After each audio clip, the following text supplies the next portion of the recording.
স্বাগত জানাচ্ছি। আমি ত্রিবেণী দাস, সহকারী শিক্ষিকা, প্রিসিশন সারতলী উচ্চ বিদ্যালয়। কেমন আছো? নিশ্চয়ই ভালো এবং নিরাপদে আছো। বরাবরের মতো আজও আমি উপস্থিত হয়েছি সপ্তম শ্রেণীর বাংলা ব্যাকরণের উপর আলোচনা করার জন্য। তাহলে আলোচনা শুরু করি। দেখ শিক্ষার্থীরা, খেয়াল করো তো, এখানে প্রথম যে বর্ণটি আমি দিয়েছি সেটা কি? ক। ক। তোমরা তো জানো আগে থেকে। এটা খ আর এটা গ। ছোটবেলা থেকে শিখে আসছি না আমরা এগুলি? আচ্ছা, এই বর্ণগুলোকে কি বলে বলতে পারো? হ্যাঁ, এই বর্ণগুলোকে বলে ব্যঞ্জন বর্ণ। কেমন? গত ক্লাসে আমরা স্বরবর্ণের উপরে কিন্তু ক্লাসটা শেষ করেছিলাম। আজকে আমার আলোচনার বিষয়টা হচ্ছে ব্যঞ্জন ধ্বনি বা ব্যঞ্জন বর্ণের উপরে আজকের আলোচনা। শিক্ষার্থীরা দেখো, এই ব্যঞ্জন ধ্বনি কাকে বলে? যে ধ্বনি স্বরধ্বনি ছাড়া নিজে নিজে বা স্পষ্টভাবে উচ্চারিত হয় না, তাকে ব্যঞ্জন ধ্বনি বলে। কেমন? এই ব্যঞ্জন ধ্বনিকে 4 ভাগে ভাগ করেছে। প্রথমটা হচ্ছে স্পর্শধ্বনি, দ্বিতীয় অন্তঃস্পর্শধ্বনি, তৃতীয় উষ্মধ্বনি, চতুর্থ অযুগ্বাহ ধ্বনি। কেমন? আমরা এই 4টা জিনিস আলাদাভাবে বিশ্লেষণ করব। প্রথমে বিশ্লেষণে আসবো আমি স্পর্শধ্বনি নিয়ে। শিক্ষার্থীরা দেখো, ব্যঞ্জন ধ্বনিকে 4 ভাগে ভাগ করেছে। তাহলে আমাদের প্রথম যে ধ্বনি সেটা হচ্ছে কি? স্পর্শধ্বনি। কেমন? দেখো, ব্যঞ্জন বর্ণের ক থেকে ম পর্যন্ত উচ্চারণ করার সময় জিহ্বার সঙ্গে কণ্ঠ, তালু, মূর্ধা, দন্ত এবং ওষ্ঠ স্পর্শ করে উচ্চারিত হয় বলে এদের স্পর্শবর্ণ বলে। কেমন? এখানে একটা জিনিস খেয়াল করো, এখানে আমি কণ্ঠ, তালু, মূর্ধা, দন্ত এবং ওষ্ঠ এই 5টা জিনিসকে কিন্তু আমি এখানে আন্ডারলাইন করে দিয়েছি। কেন জানো? কারণ এই স্পর্শ ধ্বনির মধ্যে 25টা বর্ণ আছে আমাদের। এই 25টা বর্ণ উচ্চারণ করার সময় কণ্ঠ, তালু, মূর্ধা, দন্ত এবং ওষ্ঠ এই 5টা বাকযন্ত্র আমরা ব্যবহার করি। কেমন? নিচে দেখো, সে 4টা আমাদের করা আছে। একটু খেয়াল করলে বুঝবে। দেখো, এখানে 25টা বর্ণ আছে ক থেকে ম পর্যন্ত। কেমন? এই ক থেকে ম পর্যন্ত বর্ণগুলো লেখার পরে, 4টা করার পরে দেখো এই জায়গাগুলো আবার ভাগ করে দিয়েছি। ওই যে কণ্ঠ, তালু, মূর্ধা, দন্ত এবং ওষ্ঠ। কেমন? 5টা ভাগে আমি ভাগ করে নিয়েছি। এবার দেখো, আলোচনায় আসছি। দেখো, ক, খ, গ, ঘ এবং ঙ, এই যে 5টি বর্ণ, এই 5টি বর্ণের মধ্যে প্রধান বর্ণটা কি? ক। কেমন? ক বর্ণ প্রথম এবং ক বর্ণ প্রধান বলে এটাকে বলা হচ্ছে কবর্গীয় ধ্বনি। ক বর্গ প্রধান বলে এটাকে বলা হচ্ছে কবর্গীয় ধ্বনি। কেমন? এখন আসো, এটাকে কেন কণ্ঠবর্ণ বলছি? একটা কথা প্রথমেই বলে রাখি, আমাদের এই ধ্বনিগুলো উচ্চারণ করার সময় আমাদের মুখের ভেতরে সবচেয়ে যে জায়গাগুলো কাজ করে সেটা একটু করে খেয়াল করো। জিহ্বার 3টা অংশ আমরা কাজে লাগাই। পুরো জিহ্বাটাকে জিহ্বার অগ্রভাগ, জিহ্বার মাঝখানে এবং জিহ্বার গোড়াটা। কেমন? একইভাবে মুখের যে উপরের অংশটা আছে, যেটা আমি গত ক্লাসেও বলেছি, সেটাকে বলা হয় মুখের ছাপ। ওই মুখের ছাপ যেটা, সেটা তো তিনটা অংশ আছে। পুরো অংশটা শক্ত একটা তালু, ওখানেও তিনটা অংশ আছে। কেমন? সেটা হচ্ছে কেমন? দেখবে, খেয়াল করে দেখলে পাবে যে ওপরে সামনের অংশ অর্থাৎ দাঁতের যে গোড়া, সেই গোড়ার অংশটা হচ্ছে শক্ত, মাঝখানের যে অংশটা সেটা হচ্ছে একটু কম শক্ত, এবং মুখের ওপরের যে একদম গোড়ার দিকে অর্থাৎ জিহ্বার গোড়ার দিকে ওই অংশটা একদম নরম একটা অংশ। কেমন? তাহলে তিনটা পার্ট হলো না এখানে। তাহলে জিহ্বার তিনটা পার্ট, উপরের তালুর তিনটা পার্ট। কেমন? এবং এই 25টা বর্ণ উচ্চারণ করার সময় আমরা এই তিন করে মোট 6টা জায়গায় আমরা ব্যবহার করি। কিভাবে দেখো, এই ক, খ, গ, ঘ, ঙ, এই 5টা বর্ণ উচ্চারণ করার সময় কেন কণ্ঠবর্ণ বলছে? কারণ এই বর্ণগুলো উচ্চারণ করার সময় আমাদের স্রেফ এই যে জিহ্বার যে গোড়ার অংশটা আছে সেটার সাথে ওই নরম তালুর অংশটা স্পর্শ করে, খুব আংশিকভাবে, সহজভাবে এই জিনিসটা স্পর্শ করে বিধায় এটাকে বলা হচ্ছে কি? কণ্ঠ বর্ণ। কেমন? এসো দ্বিতীয় অংশে, যেটা জ, ছ, বর্গীয় জ, ঝ এবং ইয়, এটাকে বলছে চবর্গীয় ধ্বনি। কেমন? ওই যে আগের মতো, যেহেতু চ প্রধান, চ প্রথমে আছে, যেহেতু চ প্রধান, এটাকে বলা হচ্ছে কি? চবর্গীয় ধ্বনি। কেমন? বুঝতে পারছো? এবং এই 5টা বর্ণকে বলা হচ্ছে কি? তালব্য বর্ণ। কেন তালব্য বর্ণ?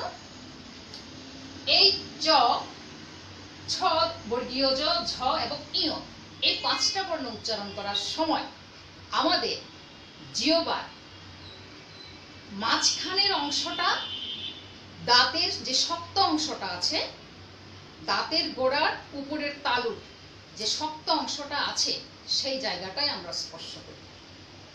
কেমন? এই কারণে এটাকে বলা হচ্ছে কি? তালব্য ধ্বনি। এগুলো উচ্চারণ করলেই কিন্তু জিনিসটা বেরিয়ে আসবে, তোমরা যদি নিজে নিজে উচ্চারণ করো। কেমন? এসো ট বর্গ, এটা তো একইভাবে ট, ঠ, ড, ঢ, মূর্ধন্য ন। কেমন? এই 5টা বর্ণকে বলা হচ্ছে কি? ট বর্গ। একইভাবে যেহেতু ট প্রধান, এ কারণে এটাকে বলা হয় ট বর্গীয় ধ্বনি। এই 5টা ধ্বনিকে বলা হচ্ছে মূর্ধা বর্ণ। কেন মূর্ধা? গত ক্লাসেও বলেছি, মূর্ধা শব্দের আসলে অর্থটা হচ্ছে কিন্তু মস্তক বা মাথা, কিন্তু বাংলা ব্যাকরণে মূর্ধাটাকে ব্যবহার করেছে ওইভাবে যে ওই যে মুখের ভেতরের যে শক্ত অংশটা আছে, একেবারে মাঝখানের অংশটা, ওই মাঝখানের অংশটা আমাদের জিহ্বাটা সামান্য চ্যাপ্টা করে, আমাদের জিহ্বাটা একটু চ্যাপ্টা করে নিয়ে ওপরের যে শক্ত অংশটা আছে, সে শক্ত অংশটাকে জিহ্বার অগ্রভাগ স্পর্শ করে। কেমন? এই কারণে এটাকে বলা হচ্ছে কি? মূর্ধা বর্ণ। কেমন? এসো ত বর্গ। কেন? ত, থ, দ, ধ, দন্ত, এটাকে বলা হচ্ছে কি? দন্ত বর্ণ। এবং এটাকেও বলা হচ্ছে আবার কোন বর্গ? ত বর্গ। ওই যে একইভাবে ত প্রধান, তটা একদম প্রথমে, এবং এই 5টা ধ্বনির মধ্যে তটা হচ্ছে প্রথম, সে কারণে এটা ত হচ্ছে প্রধান। একইভাবে এটাকে বলা হচ্ছে কি? ত বর্গীয় ধ্বনি। এগুলোকে বলা হচ্ছে দন্ত বর্ণ। কেন দন্ত বর্ণ? কারণ এই ত, থ, দ, ধ দন্তন উচ্চারণ করার সময় আমরা কি করি?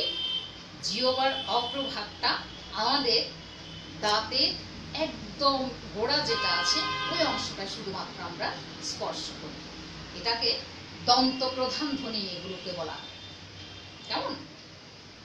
এসো প বর্গ। প, হ, ব, ভ, ম। এগুলোকে বলছে কি পবর্গীয় ধ্বনি। কেন পবর্গীয়? আবারও একইভাবে প প্রধান, 5টা বর্ণের মধ্যে প প্রধান, এটাকে বলা হচ্ছে পবর্গীয় ধ্বনি, এবং এগুলোকে বলা হচ্ছে ওষ্ঠধ্বনি। কেন ওষ্ঠধ্বনি? ওষ্ঠ এবং ঠোঁট দুটো জিনিসই কিন্তু সেম জিনিস, একই জিনিস, কিন্তু ওখানে একটা পার্থক্য আছে। কেন জানো? যখন এই বর্ণগুলো উচ্চারণ করি বইয়ে দেখবে তোমাদের কিন্তু ওষ্ঠ বর্ণকে কিন্তু একটু ব্যাখ্যা করে দেওয়া হয়েছে। কেমন ব্যাখ্যাটা? ওষ্ঠের সাথে অধরের যে মিলন হয়, সংস্পর্শ ঘটে, সেটাই হচ্ছে ওষ্ঠবর্ণ। এখন অধরটাকে এখানে দেখবে এই 5টা ওষ্ঠবর্ণ সংজ্ঞা যখন বলবে শিখবে তখন দেখবে ওষ্ঠ হচ্ছে উপরের ঠোঁটটা এবং নিচের যে ঠোঁট সেটা হচ্ছে অধর। কেমন?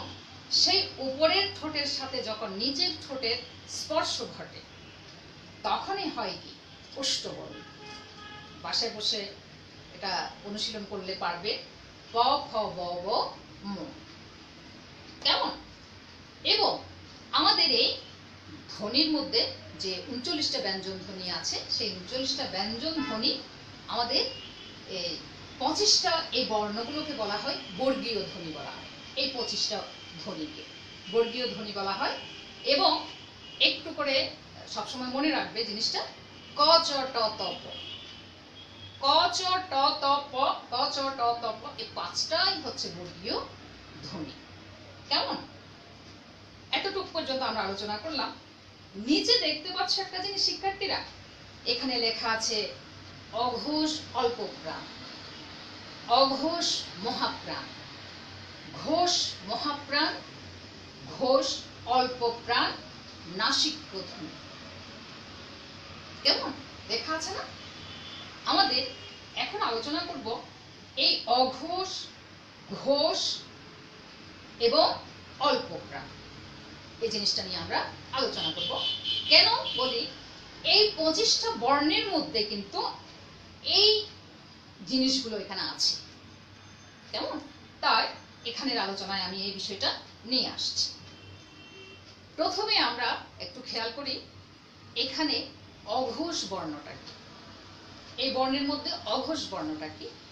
অঘোষটা যদি একটু বিশ্লেষণ করি সেটাতে দাঁড়ায়, অঘোষ শব্দটার অর্থ হচ্ছে যে বর্ণগুলো উচ্চারণ করার সময় আমাদের স্বরতন্ত্র অনুরণিত হয় না বা প্রতিবিম্ব হয় না।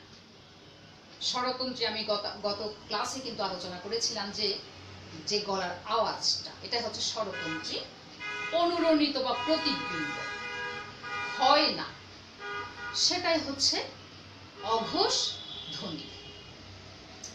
এখানে অঘোষ ধ্বনি হচ্ছে কোনটা কোনটা?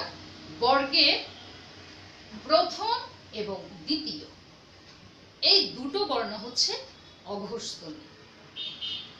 কেমন? প্রত্যেকটা বর্গের, এখানে শুধু প্রথমটা না, এখানে প্রত্যেকটা বর্গের প্রথম এবং দ্বিতীয় বর্ণগুলো হচ্ছে অঘোষ ধ্বনি। এবার দেখবো আমরা ঘোষ ধ্বনি। এই ঘোষ ধ্বনি, তাহলে একদম সহজ জিনিসটা। কেন সহজ বলি?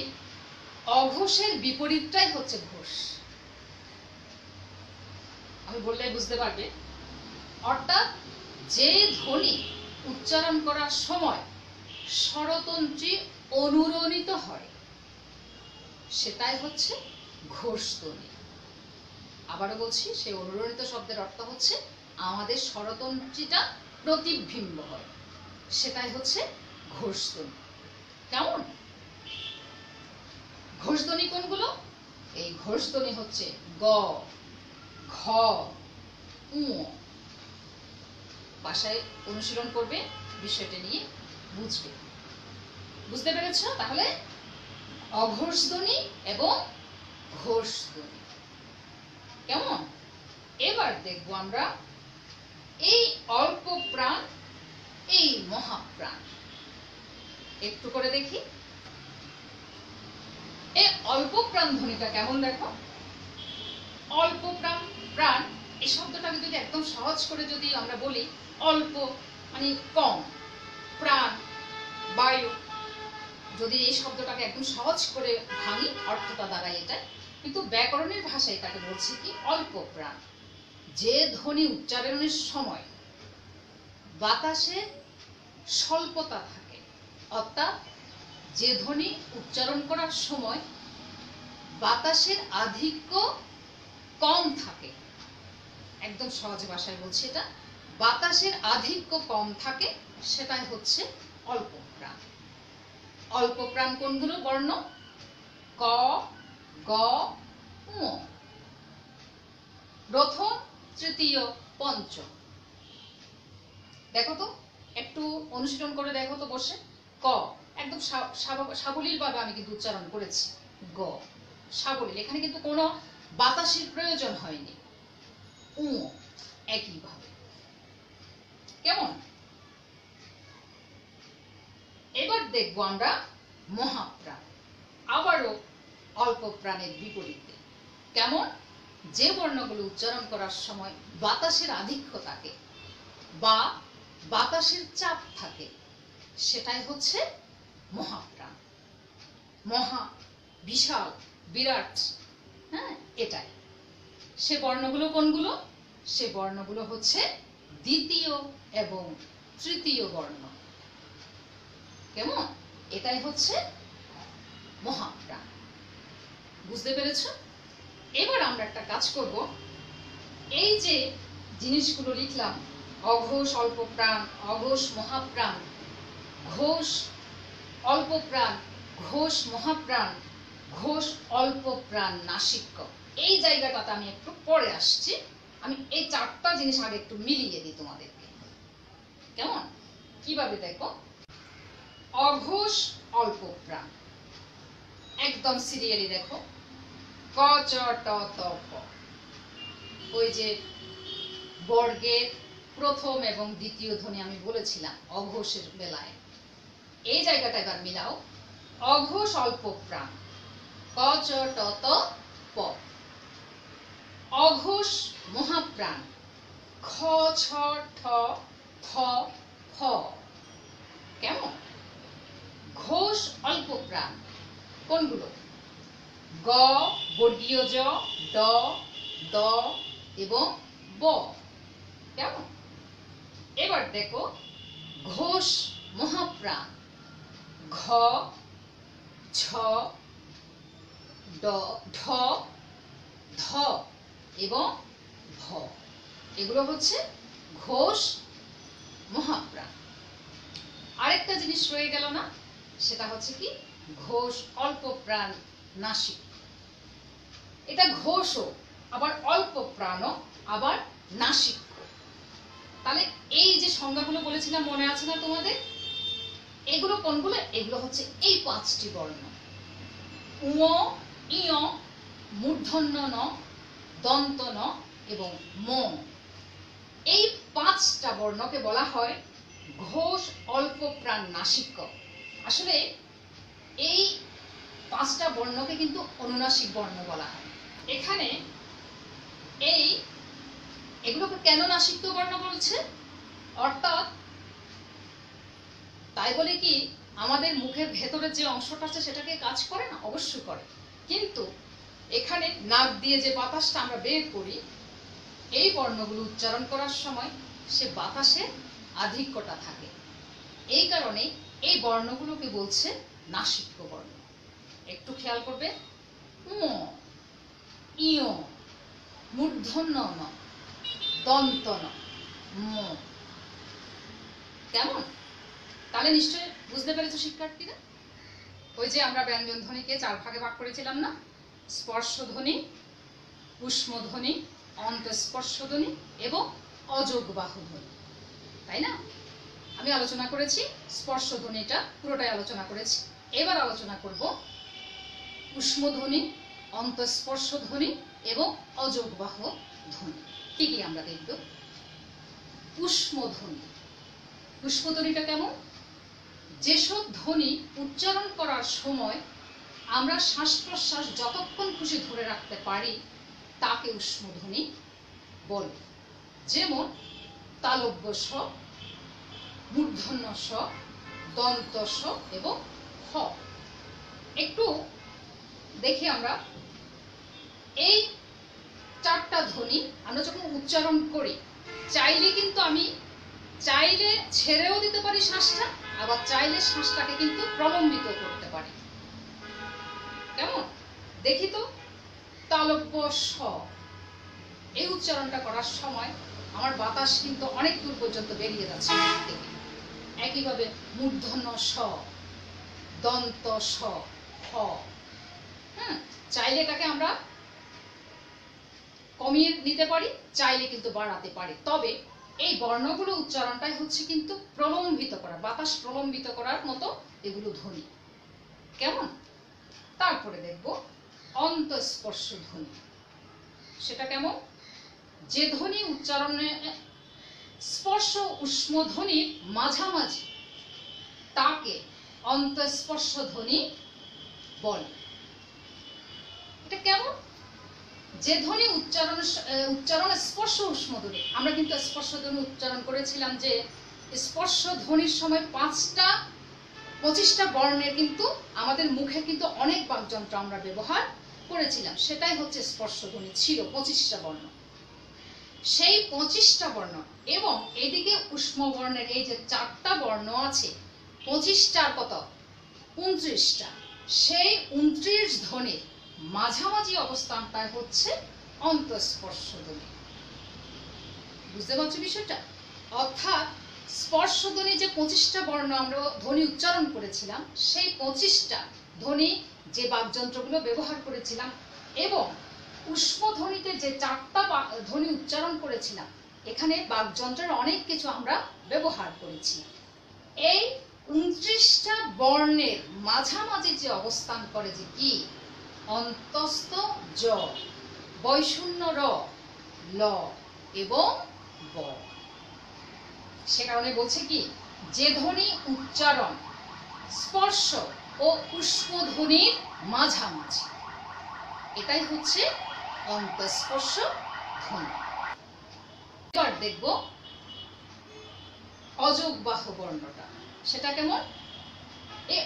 আমরা সংজ্ঞায় যাওয়ার আগে দেখব একটু করে অযোগবাহ শব্দটার অর্থটা কি। আসলে এই অযোগবাহ শব্দটার অর্থ হচ্ছে এই বর্ণগুলো অন্য কোনো বর্ণের সঙ্গে যুক্ত হয় না, কিন্তু প্রয়োগ নির্বাহ করে, প্রয়োগ নির্ভর, সেটাকে বলা হয় অযোগবাহ। সংজ্ঞায় কি বলছে দেখি, যে বর্ণগুলো অন্য বর্ণের সাহায্য ছাড়া উচ্চারিত হতে পারে না তাকে অযোগবাহ বর্ণ বলে।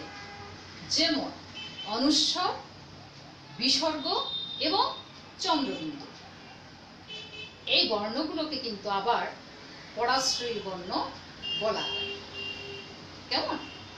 এগুলো অন্যের, এক কথায় বলা যায় যে অন্যের উপর ভর করে তাদেরকে চলতে হয়, তারা স্বাধীনভাবে চলতে পারে না এই বর্ণগুলো। কেমন?